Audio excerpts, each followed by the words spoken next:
আমি যখন টি-20 ফরম্যাটে ক্যাপ্টেন ছিলাম, ইমন স্কোয়াডে ছিল, তখন বলেছিলাম যে ও কিপিংটা যেন রেগুলার করে, এবং তখন থেকে ও টুকটাক করার চেষ্টা করতো। বাট ও এই বিপিএলে যেভাবে কিপিং করেছে, এটা আমি নিজেও আশা করিনি যে ও এত ভালো কিপিং করতে পারে। সো এটা একটা পজিটিভ দিক। আমার মনে হয় এটা ভবিষ্যতে বাংলাদেশ টিমের একটা বাড়তি একটা অপশন হিসেবে কাজ করবে, এবং এটা একটা ভালো কম্বিনেশন তৈরি করতেও সাহায্য করবে আমার মনে হয়। এনি আদার প্লেয়ার্স যার পারফরমেন্স খুব ভালো লেগেছে বিপিএলে আপনার? না, অনেক ক্রিকেটারই ভালো খেলেছে। আমার মনে হয় সাকলাইন দারুণ বোলিং করেছে। আপনি যদি দেখেন পুরা টুর্নামেন্টেও হয়তো উইকেট একটু কম পেয়েছে, বাট ও আন্ডার প্রেশার যেভাবে বোলিং করেছে, দারুণ বোলিং করেছে। সাকলাইন একটা ভালো, আমার মনে হয় প্লেয়ার সামনে আমরা পেতে যাচ্ছি।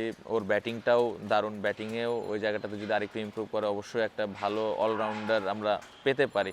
পাশাপাশি রিপন মণ্ডল যেভাবে বোলিং করেছে এবছর, এর আগেও বিপিএল খেলেছে, বাট ওইভাবে আসলে অপরচুনিটিসও হয়তো পায়নি, বা অপরচুনিটিস পেলে ওইভাবে পারফর্ম করতে পারেনি। বাট এই বছর যেভাবে ও পুরো টুর্নামেন্টটা খেলেছে, এই রাজশাহী ওয়ারিয়ার্স চ্যাম্পিয়ন হওয়ার পেছনে ওর অনেক বড় অবদান আছে। সো এরকম বেশ কিছু ক্রিকেটার আমার মনে হয় যে ভালো ক্রিকেট খেলেছে।